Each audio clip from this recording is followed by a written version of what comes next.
Hello everybody, and welcome back to another one of those videos where I talk about updates on Dwarf Fortress coming from Toady1 and KitFox. It's a big one, everybody. Adventure mode will be leaving the beta branch on the 23rd of January, 2025. But there's a lot of patch notes to read and talk about, so let's dive in. First off, I will begin by reading this note from Bay 12. And they say, "Thank you to all the jurists who participated in the beta and left their helpful feedback. The mode has come a long way since it first launched in beta, and we couldn't have done it without your help.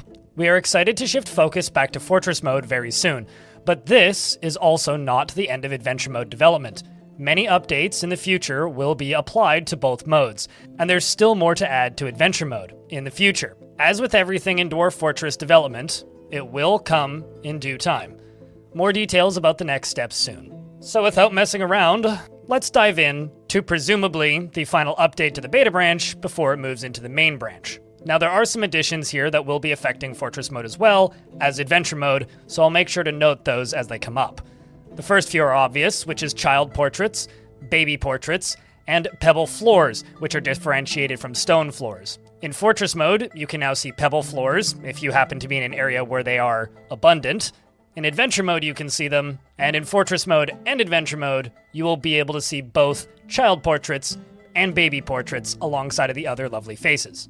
Another minor graphical update is mythical items now have different images based on their sphere, so whatever the god represents will change what those items look like. They added a bunch of human hair palettes that were busted previously. Hoods and cloaks now appear in portraits. Coins look better. That's the best way to describe that one. This last one I'm not so certain about, which is the fixed off-center mythical dungeon map images, because I don't think I encountered that one, but it's been fixed. Also in Fort mode, you can now assign tame vermin as pets, so if you're one of those individuals who is messing around with the kennels system, all of those spiders you've caught can now be assigned as pets. Same with the various hamsters and rats. Adventure mode soundtrack has apparently been added to Fortress mode, but personally I haven't heard it in Fortress mode, but it does certainly play on the main menu.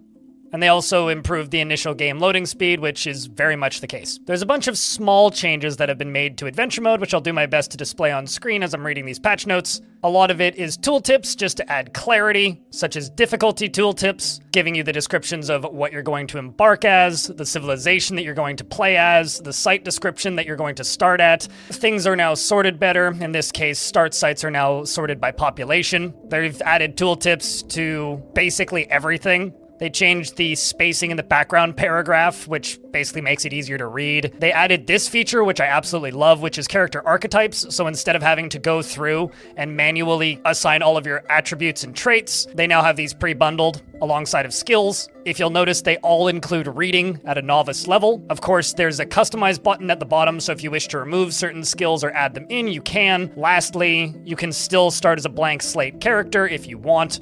I will probably be using these archetypes more or less forever outside of unique circumstances. For even more added clarity, in the customization screen or in the blank slate option, skills and attributes now have their own tooltips as well. They made some additional skills available in character creation, so you can have just as customizable a character as you want. The character creator is also a little bit smarter when choosing your default gear. If better stuff is available, it will automatically purchase them. Of course, you can still customize all these options. They've also very much changed the categorization of items in Adventure mode, so it's a lot clearer what can be used and what can't. Things are now clearly labeled, and the item quality button has been moved and also is a lot clearer as to what it is accomplishing. A lot of very small UI fixes mostly, but these go a long way to make things a lot clearer and easier to comprehend. As for more changes, animals can now populate mythical sites. I fought some various large cats as well as some hyenas in my 2 attempts. I'll also note that Mudmen also appeared, although for some reason my OBS didn't record this scene, so here's a screenshot. They've made these mythical populations less horrifically difficult, so they wear less armor, making them easier to get hits in,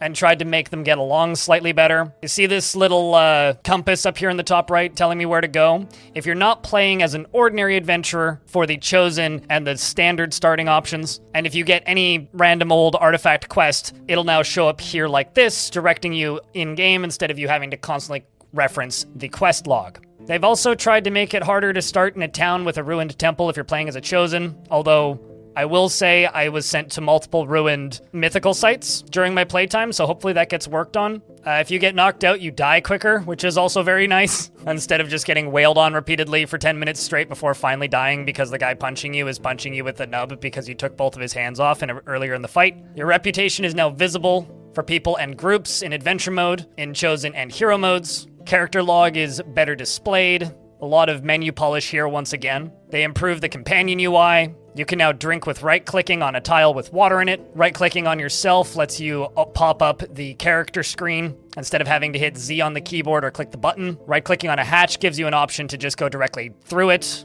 instead of having to still click the down button, essentially removing clicks. Adventure NPCs are now more likely to appear in taverns. Priests start in temples, where they're supposed to be. If you hover your mouse over sounds and vampire senses and memory map, it'll now give you a description of what that thing is. Apparently there was an issue where enemies drinking healing liquids would heal you instead of them, which is hysterical, and that's been fixed, which is unfortunate. The Chosen questline option now has a lot more dialogue. They expanded the guide screen. There's also been some tweaks made to the overworld fast travel. If you try and stop fast traveling somewhere where you are not able to, the map flashes. If you're trying to fast travel and you can't, they've also clarified that UI. They added a button to pop up the announcements menu. They improved the travel restrictions check, so it's easier to start traveling again when near a notable location. Divine Intervention has gotten a really large buff, so if you're playing as a Chosen, your god is more likely to stop you from getting stabbed to death in the face, which is very nice of the god and also very helpful, making the Chosen playthrough option even more of a first playthrough kind of mode. Apparently the game used to crash if you were getting shot with a bow and the god saved your life, which has now been fixed. They've cleaned up the quest display between games so it doesn't get clogged with old information. They added more combat audio layers, but I've had some issues with this. Specifically, it was recording more than you would want it to, and I was ending up with 2 to 4 songs playing at once, especially when partially in a combat zone. So hopefully this gets worked on before the final patch. They also changed the song shift frequency in adventure mode, so it's supposed to be a bit more ambient. I still wish the background noise was a little bit more pronounced, because there's some lovely bird song ambience and wind, and that stuff I find personally very difficult to hear over top of the music with everything set up to maximum, so it requires me to lower down the music and raise my computer volume, which I don't really like doing. So I kind of wish the audio was louder in general, but what can you do? Something for them to improve in the future. And they also fixed some more audio crashes. And then my favorite patch note in this entire thing, which is fix the broken medium taupe coloration for Nightmare Sphere, Screaming Mouths, Fabric. That's lovely. I'm glad we can now properly see Nightmare Sphere, Screaming Mouths, Fabric.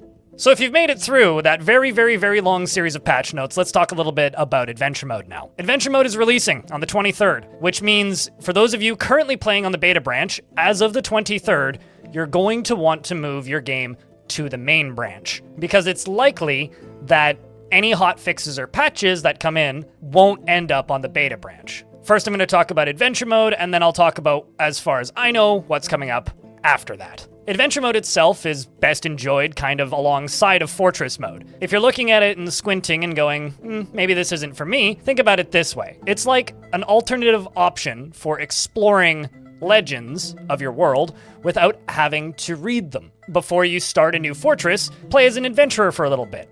Doesn't need to be that long. Go on a couple of quests, hear about a couple of caves, spot a couple of locations, kill a couple of notable individuals, and take all of their stuff. And then, when you go to settle in Fortress Mode, there will be more on the overworld that wasn't there previously. There will be known caves, as well as locations for mega beasts. Maybe you want to settle directly on top of a dragon. Suddenly all of these options are open to you. Adventure Mode is a expansion onto Fortress Mode. While it can be completely ignored and skipped, you're doing the game a little bit of a disservice if you don't interact with it, at least on a surface level. I will be putting together some tutorials for Adventure Mode, so if you'd like a getting started guide, keep an eye on this space. Now for what I think is coming up next, well, that's partially been announced. They've talked about refocusing on Fortress Mode here, so my assumption as to what's going to be worked on next would likely be hospitals. I could be wrong here, but alongside of this Adventure Mode patch, we are receiving magic potions and magic food, both which have the ability to regrow limbs, fix wounds, and any kind of permanent damage done to your adventurer. So because these items and materials now exist in the world, that will need to be worked back into Fortress mode in some way. So I would expect to see that at some point. The other thing that's coming soon, as far as we know, is Putnam's Lua integration for modding. Now this isn't going to make the entire game moddable all at once, but what it is going to do is it's going to allow us to be able to mod procedural creatures. Most notably, vampires, night creatures, and forgotten beasts. Hopefully I'll have the chance to talk to Putnam in the near future and discuss the details of how this is going to work, but for right now, I can safely state that I am eagerly anticipating having more variety in forgotten beasts, even if that comes through mods. Or maybe vampires with differing behaviors, or perhaps something grimmer altogether.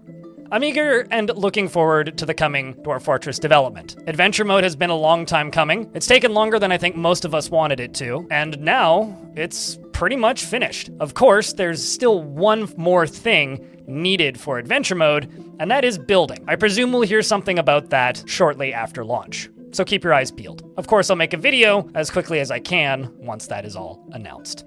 All in all, I'm excited for adventure mode. I can't wait to stream the ever-living crap out of it as soon as it launches. Are you going to be playing adventure mode? Do you have a particular type or way of playing that you like? How do you feel about it in the current beta? I'd love to know your thoughts. Let me know down in the comments beneath this video. And if you haven't seen it yet, I want kind of an idea on what adventure mode is like, I highly recommend my video called I Was the Chosen One. I'll put it in the pinned comment beneath this video and in the description. Thank you very much for watching, and I hope to see you in the next one.